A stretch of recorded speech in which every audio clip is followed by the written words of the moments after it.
এই ছবিটা তোলবার পর বন্ধুদের সাথে আমার রীতিমতো ঝামেলা লেগে যায়। কেন?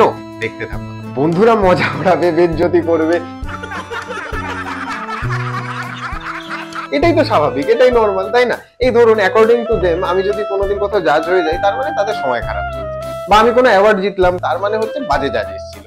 কোনোদিন যদি ভালো জামা প্যান্ট পরে বেরোই, বিরাট মজা ওড়ায়, তখনই বুঝে যাই যে হ্যাঁ সবকিছু ঠিকঠাক আছে, কারণ এরা মজা ওড়াচ্ছে। ছবি দেখালেও তাই হয়, প্রথমে বিশাল মজা ওড়াবে, এই ছবি তুমি ছোটবেলায় তুলেছি, পরে ভালো রিভিউটা দেয়, আচ্ছা এটা ভালো ওটা খারাপ। যাই হোক, এরকমই একটা ছবি তুলে গ্রামের বাড়িতে যেই ওদেরকে দেখালাম, প্রথমেই বলে দারুণ ছবি। এবার আমি তো সত্যি কনফিউজ যে ছবিটা কি সত্যিই ভালো নাকি এটা মানে ওরা আমাকে কনফিউজ করছে। আপলোড করে দেওয়ার পর বলবে দেখলি বাজে ছবি তুলেছিস, তখন ফলস খাই দিলাম বলে তুই আপলোডও করে দিলি। कौन है ये लोग, कहां से आते हैं? ছবিটা তোলবার পর আমার তো নিজের সত্যি খুব ভালো লেগেছিল এবং পাবলিক রিয়াকশন দেখে বুঝি ছবিটা সত্যিই ভালো ছিল। আচ্ছা, আপনারা হয়তো এই ছবিটা দেখেনি, একবার দেখে বলুন তো আপনাদের কেমন লাগে। আপনার বন্ধুরাও যদি আপনার এরকম বেজ্জতি করে থাকে কমেন্টে জানান তো।